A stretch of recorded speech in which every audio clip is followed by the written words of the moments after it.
பக்தி ஒளி நேயர்கள் அனைவருக்கும் வணக்கம். நான் உங்களுடைய காதல் ஜோதிடர் ஈஸ்வரிங்க. இன்னைக்கு யாரை பத்தி பார்க்க போறோம்? வேற யார் உங்களை பத்தி தாங்க. இருக்கிறதுலே சூப்பரான ஆட்கள், எனக்கு ரொம்ப பிடிச்ச நபர்கள், மீனராசி. ஸோ மீனராசி எடுத்துட்டோம் அப்படின்னா, எனக்கு மட்டும் ஏங்க அப்படி நடக்குது, கஷ்டத்தை மட்டுமே பார்த்தேங்க, நிம்மதி எங்கெங்க இருக்கு சொல்லக்கூடிய மீனராசிக்கார நபர்கள் உண்டு. ஸோ உங்களுடைய நிலைகள், உங்களுடைய வாழ்க்கையில மிகப்பெரிய மாற்றம் முன்னேற்றத்தை தரக்கூடிய தெய்வம் யாருங்க? அந்த அதிர்ஷ்ட தெய்வத்தை பத்தி நம்ம தெரிஞ்சுக்கலாம். யாராவது ஒரு ரகசியம் அதிர்ஷ்டத்தை கொடுக்குறவங்க ஒருத்தவங்க வந்து நான் பிடிச்சி விட்டோம்னா நம்ம பெரிய ஆளாயிருவோம்ல. கண்டிப்பா வாங்க பாத்துடலாம் யாரு. பொதுவா வந்து பார்த்தோம் அப்படின்னா, காலபுருஷ தத்துவத்தின் 12ஆம் இடம் சொல்லக்கூடியதுதான் மீனராசி. மீனராசி அப்படின்னு எடுத்துட்டோம்னா குரு அப்படின்ற கிரகம் இங்க ஆட்சி அதிபதி. சுக்கிரன் என்ன அடைகிறார்? உச்சம் அடைகிறார். புதன் நீச்சம் அடைகிறார். ஸோ நம்ம வந்து என்ன அப்படின்னா, நிறைய கஷ்டங்க. ஒண்ணு ரெண்டாங்க என் வாழ்க்கையில ஏகப்பட்ட கஷ்டத்தை அனுபவிச்சு வந்திருக்கேங்க. சொல்ல வார்த்தைகளே இல்லை. என்னுடைய நிலை அப்படிங்கிறது என்னுடைய குடும்பத்துக்காக, என்னுடைய உறவுகளுக்காக, சந்தோஷத்துக்காகன்னு நான் நிறைய விட்டு கொடுத்து வாழ்ந்துட்டேன். இப்ப யோசிச்சு பாக்குறேன், நான் என்ன வாழ்க்கை வாழ்ந்தேன்னு எனக்கே தெரிலங்க அப்படின்ற மாதிரியான ஒரு நபர்கள். அதுவும் பர்டிகுலரா பாத்தீங்க அப்படின்னா, இந்த குடும்ப வாழ்க்கை பிடிச்ச வாழ்க்கைக்குள்ள போயிட்டாங்கன்னா ரொம்ப சந்தோஷமா இருப்பாங்க. இல்லைன்னா முதல் அடி அங்கதான் விழுவும். ஏன்னா இப்ப உங்களுடைய வார்த்தைகள் எப்படின்னாங்க, சில பேருக்கு வந்து பேசவே மாட்டாங்க. இவனோட அமைதியே மிகப்பெரிய வழியா இருக்குங்க. அடுத்தவனுக்கு ரொம்ப அமைதியா இருப்பாங்க. கோவம் வந்துச்சு அப்படின்னா பேசாமே கொன்றுவாங்கன்னு நீங்க தான் அப்படிப்பட்ட நபர்கள். சுக்கரன் உச்சமடைறதுனால பணம் ஒரு பெரிய விஷயமாவே இருக்காதுங்க. அதை பத்தின தேடல்கள் இருக்க ஒரு பக்கம் இருக்கிறனாலும் பெருசா வந்து அது சமாளிச்சுக்கலாங்க, பரவாயில்லங்க, பாத்துக்கலாம் அப்படின்ற மாதிரி கடந்து போகக்கூடிய நபர்கள். நாங்க கேட்டா கடவுள் கொடுப்பாருங்க, ஏன்னா நாங்களாம் கடவுளின் குழந்தைகள்ங்க அப்படின்னு கூடிய நபர்கள். ஏன்னா குரு அப்படிங்கிறப்போ, இந்த குரு ஆட்சியதிபதியா இருக்கும்போது பாத்தீங்க அப்படின்னா மிகப்பெரிய ஒரு குடுப்பனைன்னு சொல்லலாம். குரு பிரம்மா கூடவே உட்காந்துருக்காரு இல்லையா? படைச்சவன் கூட இருக்கும்போது நமக்கு என்னங்க கவலை இல்லையா? உங்களுக்கான கடவுளுமே கூட உட்கார்ந்துட்டு இருக்காரு. ஸோ சுக்கரன் உச்சமடைறதுனால தாயாரனுடைய அனுகிரகமும் உண்டு. உங்களுடைய வார்த்தைகள் மட்டும் கொஞ்சம் கவனமா இருக்கணும். ஒரு வார்த்தையை வெல்லும், ஒரு வார்த்தை கொள்ளும். ஏன்னா புதன் நீச்சமடைறாரு. அதாவது கம்யூனிகேஷன் சொல்லக்கூடிய விஷயம் வந்து இங்க என்னவா இருக்கு அப்படின்னா வீக்கா இருக்கு. ஸோ அதனால உங்களுடைய வார்த்தைகள்ல கொஞ்சம் நீங்க கவனமா இருக்கணும். இன்னொன்னு விஷயம் எடுத்துட்டோம் அப்படின்னா, நம்மளை சுத்தி இருக்கவங்கள சந்தோஷத்துல நான் சந்தோஷம் அடைகிறேன்னு சொல்லக்கூடிய நபர்கள் யாருன்னா மீனராசிக்காரங்க தான். ஒரு எக்ஸ்ட்ரீம் லௌதீக வாழ்க்கை, ஒரு எக்ஸ்ட்ரீம் ஆன்மீக வாழ்க்கை, ரெண்டுத்தையும் ஒரு சேரப்பட்ட நபர்கள் யாரு அப்படின்னா இந்த மீனராசிக்காரங்களை பொறுத்த வரைக்கும் எக்ஸ்ட்ரீமான லவ் லைஃபையும் அனுபவிக்க தெரியும், எக்ஸ்ட்ரீமான ஆன்மீக லைஃபையும் அனுபவிக்க தெரிஞ்ச நபர்கள் தான். ஸோ ரெண்டுமே எக்ஸ்ட்ரீமுங்க. எதுலையுமே நடுநிலைத்தன்மை கிடையாது. இறக்க குணம் இருந்தாலும் எக்ஸ்ட்ரீம் தான், கோவப்பட்டாலும் எக்ஸ்ட்ரீம் தான், சந்தோஷப்பட்டாலும் எக்ஸ்ட்ரீம் தான். அந்த நடுநிலைத்தன்மை தவறாதவர்கள் யாரு அப்படின்னா மீனராசிக்காரங்க தான். இங்க சுக்கரன் உச்சம் அடைறதுனால இவங்களுக்கு குடும்ப வாழ்க்கை சம்மந்தப்படும் போது ரொம்ப கவனமா இருக்கணும். அது மட்டும் இல்லாம இவங்களுக்கு பாத்தீங்க அப்படின்னா 2ஆம் இடம் அப்படிங்கிறது செவ்வாதான் ஆட்சிதிபதியா இருக்காரு. ஸோ உடல் நலத்துல ரொம்ப கவனம் அக்கறை எடுத்துக்கிறது ரொம்ப சிறப்பு. டயத்துக்கு சாப்பாடு, டயத்துக்கான ஒரு நல்ல தூக்கம், இதெல்லாம் ஃபாலோ பண்ணியே ஆகும். பொதுவா வந்துட்டு இந்த எப்பவுமே பொருளாதார சிந்தனை, எதிர்காலத்தை பத்தின சிந்தனைகள் அதிகமா இருக்கக்கூடிய நபர்கள். இவங்களுக்கு ஏதாவது ஒரு பஞ்சாயத்து இல்லாம இருக்கு. அதாவது நம்மளுடைய உறவுகள் ரீதியா எடுத்துட்டோம் அப்படின்னா, எவ்வளவுதான் நான் நல்லது செஞ்சாலும் அவன்கிட்ட வந்து நல்லவன் பேர் வாங்க முடியலங்க அப்படின்ற ஒரு மன வருத்தம் அடையக்கூடிய நபர்களா இருப்பாங்க. எல்லாரையும் சந்தோஷப்படுத்திட்டு இவங்க வந்து மன வருத்தத்துக்கு ஆளாகக்கூடிய நபர்களா இருப்பாங்க. உடல்நிலையில மட்டும் அக்கறை எடுத்துக்கணும். என்ன காரணம் அப்படின்னு பாத்தீங்கன்னா, நிறைய பேருக்கு பாத்தீங்கன்னா போன் பிரச்சனை எல்லாம் இருக்கும். முதுகுத்தண்டு பிரச்சனை, கால்வலி, எலும்புல பிரச்சனைகள் இருக்குது. அது மாதிரி அடிவயிறு சம்பந்தப்பட்ட விஷயங்கள், வயிறுல தொடர்பான விஷயங்கள், குடல் சம்பந்தப்பட்டது, இதெல்லாம் இவங்க ரொம்ப கவனமா இருக்கும். ஏன்னா அந்த நீர் ராசியா இருக்கும்போது அந்த நீர் தேவையான அளவுக்கு எடுத்துக்கவே மாட்டாங்க. ரொம்ப ட்ரை ஆக்கி விட்டுருவாங்க. ஏன்னா ஓவரா ட்ரை எடுத்துக்கிட்டு அதுக்கான சுக்கரம் உச்சம் அடைகிறதுனால இங்க பிரச்சனை கொடுத்துரும். ஸோ உடல் ஆரோக்கியம் அப்படிங்கும்போது உணவு கட்டுப்பாடு அப்படின்றது ரொம்ப இவங்க அழகா ஃபாலோ பண்ணிக்கணும். ஆன்மீக வாழ்க்கை ரொம்ப அதிகமா இருக்கும்னு சொல்லல. நிறைய பேருக்கு இன்ட்யூஷன் பவர் இருக்குங்க. மீனராசிக்காரங்க நீங்க எடுத்து பாருங்களேன். பிரயஸ்தானம் சொல்லுவாங்க, எல்லாமே அது ஓகே தான். மீனராசியை பொறுத்த வரைக்கும் நிறைய விஷயங்கள் கெட்டது இருக்கு, நல்லது இருக்கு, ரெண்டுமே கலந்துருக்கு. இப்ப ஒரு குரு இருக்காரு, ஒரு ஆன்மீகத்துல ஒரு கடவுளை பற்றிட்டு இருக்க ஒரு குரு இருக்காரு. அவர் வந்து இறைவனை நான் பாதம் பற்றிக்கணும், எனக்கு வந்து இந்த லௌதிக வாழ்க்கையெல்லாம் எனக்கு வேண்டாங்க, நான் இறைத்தன்மையோட நான் பயணிக்க விரும்புறேன்ற அளவுக்கு ஒருத்தர் எடுக்கிறாரு அப்படின்னா அவரோட இன்ட்யூஷன் எப்படி இருக்குன்னு பாருங்க. அந்த சுக்கரன் உச்சமடைகிற சுக்கரன் அவர் பெருசாவே இப்ப யோசிக்கல.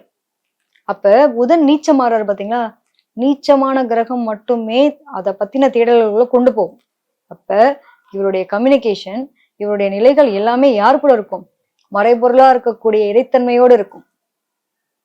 கடவுள் உங்ககிட்ட பேசினாரா? எங்க காட்டு பார்ப்போம், காட்ட முடியுமா?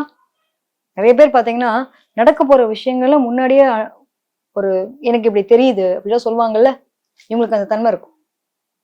ஆன்மீக குருக்களுடைய பயணம் பண்ணக்கூடிய சூழ்நிலைகள் கிடைக்கும். நிறைய ஆன்மீக பயணம் பண்ணுவாங்க. நிறைய பேர் பார்த்தீங்க அப்படின்னா டிராவல் பண்ணுவாங்க பார்த்தீங்களா? எனக்கு வந்துட்டு இந்த இந்த ஊர்ல இந்த ஜீவ சமாதி இருக்கு, அதை போய் பார்க்க போறேன். நிறைய ஜீவ சமாதிகள் மீதான ஒரு விருப்பம் இருக்கக்கூடிய நபர்களாகவும் இருப்பாங்க. நிறைய பேருக்கு பார்த்தீங்கன்னா இந்த கொல்லிமலை அப்படின்றதுக்கும் இவங்களுக்கும் ஒரு கனெக்டட் இருக்கும். லைஃப்ல ஒரு நாளா தான் அந்த கொல்லிமலைக்கு போகணும் அப்படின்னு சித்த பெருமக்கள் வாழ்ந்த பூமி அப்படின்ற போது இவங்களுக்கு அதை பத்தின தேடல்கள் யாருக்காவது ஒருத்தருக்காவது கண்டிப்பா இந்த ராசிக்காரங்களுக்கு பொதுவாவே இருக்கும். அந்த நிலை இருக்கும். இவங்களுக்கும் அந்த கொல்லிமலைக்கும் ஒரு தொடர்பு இருக்கு. இது ஆமாவா இல்லையா நீங்க கமெண்ட்ல சொல்லுங்க. குழந்தை பத்தின கவலை சிந்தனைகள் அதிகமா இருக்கக்கூடிய நபர்கள், எப்பயுமே எதிர்காலத்தை தாண்டி தன்னுடைய குழந்தை சம்பந்தப்பட்ட விஷயங்கள் மீது ஒரு அக்கறை எடுத்துக்கூடிய நபர்கள். நல்லபடியா குடும்பம் நடந்துட்டா பிரச்சனை இல்லைங்க. குடும்ப வாழ்க்கை இல்லை அப்படின்னா பஞ்சாயத்துக்கு போச்சுன்னா நிறைய அவப்பெயர்களை சந்திக்கிறவங்க இவங்க தான். அதான் சொன்னேன், எக்ஸ்ட்ரீமான ஆன்மீக வாழ்க்கையும் இவங்க தான். எக்ஸ்ட்ரீமான லவ் லைஃப்ல போய் மாட்டிக்கிட்டு குடும்ப வாழ்க்கை இல்லாம தன்னுடைய வாழ்க்கையை அவ்வளவுதான் அளவுக்கு முடிச்சுட்டு போகக்கூடிய நபர்களும் இவங்க தான். எப்பயுமே ஒரு ஆவதும் பெண்ணாலே அணிவதும் பெண்ணாலேன்னு சொல்லுவாங்க இல்லையா, அது மாதிரி இவங்களுக்கு அந்த பெண் சம்மந்தப்பட்ட விஷயம் தான் இவங்களை தூக்கி விடும். அதே பெண் சம்மந்தப்பட்ட விஷயம் தான் இவங்களோட வாழ்க்கை ஒண்ணும் தான் ஆக்கும். ரெண்டு எக்ஸ்ட்ரீமும் யாருக்கு இருக்கு அப்படின்னா மீனராசிக்காரங்களுக்கு. இதே வந்து பெண் பிள்ளைகளா இருக்கும் பட்சத்தில் குடும்ப வாழ்க்கை கண்டிப்பா நிறைய பேருக்கு அட்வைஸ் கொடுப்பாங்க, இவங்க அட்வைஸ்ல தோத்துருவாங்க. ஸோ இவங்களுடைய 5ஆம் இடம் அப்படின்னு எடுத்துட்டும் போது இவங்களுடைய பூர்வ ஜென்ம கர்ம வினை பயன் எதை அனுபவிக்க பிறந்திருக்காங்களோ அப்படின்ற மாதிரி இருக்கும் இல்லையா. ஸோ இவங்களுக்கு 5ஆம் இடத்து அதிபதி யாரு அப்படின்னு பார்க்கும்போது இவங்க ராசிக்கு 5ஆம் இடம்ன்றது கடகராசி. ஸோ கடகராசியில சந்திரன் தான் இங்க அதிபதியா இருக்காங்க. சந்திரன்னா யாருங்க? நம்ம அம்மா தான். அம்மா இருக்காங்க இல்லையா, நம்ம அம்மாவை எங்கேயாவது விட்டு கொடுப்போமா? ஸோ அப்ப இவங்களுக்கு அம்மா சம்பந்தப்பட்ட விஷயங்கள் மிகப்பெரிய ஒரு மாற்றத்தை முன்னேற்றத்தை கொடுக்கும். தாயார் வழிபாடு ரொம்ப சிறப்பு. என்ன தாயாருங்க வழிபடுறது கேட்பீங்கல்ல. இவங்களுக்கு என்ன ஆகுது? புதன் நீச்சம் அடைகிறது. சோ மீனாட்சி தாயார் வழிபடுறது மிகச் சிறப்பு. மீனாட்சி தாயார் இவங்க கூடவே இருப்பாங்க. மதுரை மீனாட்சி அம்மாவை இவங்க வச்சுக்கிட்டாங்கனாலும் சரி, அதே மாதிரி ஒரு சுமங்கலின்னு ஒரு விஷயத்த சொல்லும்போது எப்படி சொல்லுவோம், அந்த மங்களகரமா இருக்கிற விஷயத்த நம்ம எப்படி சொல்லுவோம், குங்குமம் இட்டுக்கிறது அப்படின்னு ஒரு விஷயம் இருக்கு இல்லையா. சோ இவங்க ஆணா இருக்கட்டும் பெண்ணா இருக்கட்டும், மீனாட்சி தாயார் மதுரையில இருக்கக்கூடிய மீனாட்சி தாயாரை வழிபடுறது ரொம்ப சிறப்பு. எங்க அடுத்த இப்ப தெருவிலே அங்க இருக்க மதுரை மீனாட்சி பக்கத்துல இருக்கு, நாங்க போயாம போய் பாக்குறதுக்கு கேட்பீங்க தானே? கண்டிப்பா. பக்கத்துல எல்லாம் இல்லைங்க, அந்த போட்டோ நீங்க வாங்கிட்டு வந்து வச்சுக்கோங்க. வருஷத்துக்கு ஒரு வாட்டியோ 6 மாசத்துக்கு ஒரு வாட்டியோ போய் அம்மாவை பார்த்துட்டு வாங்க. நம்ம அம்மா வீட்டுக்கு போவோம்ல, நம்ம அம்மா வருஷம் எங்க அம்மா பார்த்து 1 வருஷம் ஆச்சுங்க, போய் பார்த்துட்டு வரேங்க போமா கேட்டு போமா போக மாட்டோமா? வருஷத்துல ஒரு வாட்டி போய் பார்த்துட்டு வாங்க. ஆட்டம் வரலன்னா என்னன்னு கேளுங்க, உங்களோட கம்யூனிகேஷன் சரியாகும், உங்களோட காதல் இருக்கக்கூடிய பிரச்சனை சரியாகும், உங்களோட வாழ்க்கையில படிப்புல வேலையில அங்கீகாரத்துல திருமண தடை சம்பந்தப்பட்ட விஷயம் பொருளாதாரம் சம்பந்தப்பட்ட விஷயம் அத்தனையும் தவிடுபடி ஆக்கிடுவா அம்மா. அதுக்கு நீங்க என்ன பண்ணணும்? குங்குமம் வைக்கணும். அம்மாவுக்கு ரொம்ப பிடிக்கிறது என்ன? குங்குமம். குங்குமம் தரிச்சுக்கிறது ரொம்ப பிடிக்கும். ஆணா இருக்கட்டும் பெண்ணா இருக்கட்டும்.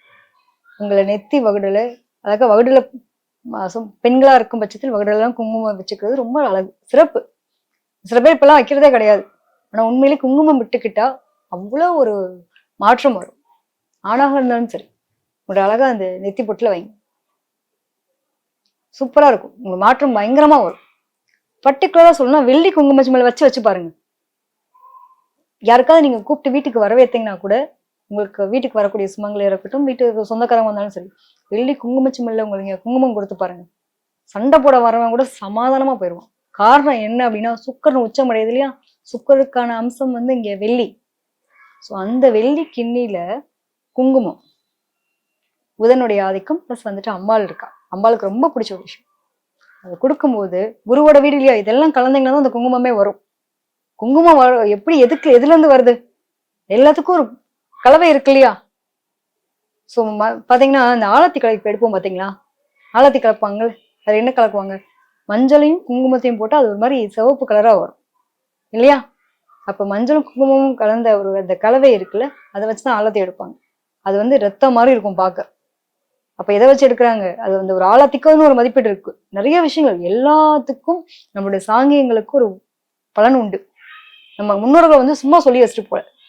ஸோ மிகப்பெரிய கொடுப்பனை மீனராசிக்காரவங்களுக்கு. கூடவே குரு இருக்காருங்க, எல்லாமே இருக்காங்க. இருந்தாலும் 5ஆம் இடத்து அதிபதி அப்படிங்கும்போது உங்களுக்கு பூர்வ ஜென்ம கர்மாவினுடைய தொடர்பை விளக்கக்கூடிய தன்மை யாருக்கு இருக்கு அப்படின்னா தாயார் மீனாட்சிக்கு இருக்கு. மதுரை மீனாட்சியை வழிபட்டுட்டு வாங்க, மாற்றத்தை பாருங்க. ஒரு நாள் 2 நாள் கிடையாதுங்க. உங்களுடைய பிறவி பயன், அதாவது இந்த இந்த ஜென்மாந்திரத்தினுடைய பதிவு மட்டுமல்லாமல் முன் ஜென்மத்தில் செஞ்ச கர்மவினை பயன் அத்தனையும் அகற்றக்கூடிய தன்மை தாயார் மீனாட்சிக்கு உண்டு. அதே மாதிரி வீட்டுக்கு வர்றவங்களுக்கு உங்க கையால குங்குமம் கொடுங்க, பெரிய மாற்றம் வரும். நிச்சயமா இதை அனுபவிச்சு பார்த்துட்டு சொல்லுங்க. ஒவ்வொரு நிலைக்கு பின்னாடியும் உங்களுடைய நிலைகள், ஒவ்வொரு செயலுக்கு பின்னாடி மிகப்பெரிய மாற்றம், முன்னேற்றம், வெற்றி, நிச்சயம் வெற்றி. உங்களுக்குள்ள குழந்தைகளை பற்றின கவலைகள் சிந்தனைகள் இருக்கா, அது அகன்றுடும். சொத்துக்கள் சம்பந்தமா எனக்குன்னு பொன் பொருள் சேர்க்க இருக்குங்க, எனக்கு ஆசை இருக்குங்க, பணம் சேர்க்கணும், நகை சேர்க்கணும், ஆனா எதுவுமே நடக்க மாட்டேன். எடுத்த காரியத்துல எல்லாம் தடையாகுதுங்க. ஒரு பொருளை வாங்கினா கூட ஆசையா போட முடியலங்க.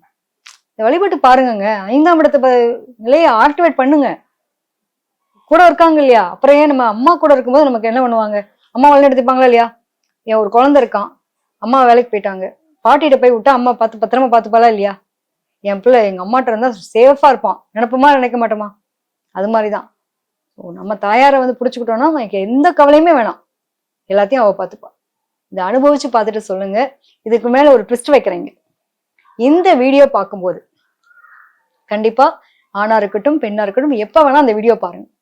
இந்த வீடியோ பார்க்கும்போது மீனராசிக்காரங்க, பர்டிகுலரா மீனராசிக்காரங்க ஒரு மாதிரி மெரூன் கலர் சம்மந்தப்பட்டதும் கிரீன் கலர் சம்மந்தப்பட்ட ட்ரெஸ் தான் நீங்க வேர் பண்ணி தான் பார்ப்பீங்க. இதை நான் சொல்றேன். அதே மாதிரி பாத்தீங்கன்னா நீங்க பாக்குற டைம் அப்படிங்கும்போது 5ஆம் நம்பரும் சரி, அதே மாதிரி 3ஆம் நம்பரும் உங்களுக்கு தொடர்படும். இந்த டைம் பீரியட்ல தான் நீங்க பார்க்கும்போது அந்த 3வோ 5வோ நீங்க பார்ப்பீங்க. இது ஆமாவா இல்லையா நீங்க கமெண்ட்ல போடுங்க. நன்றி.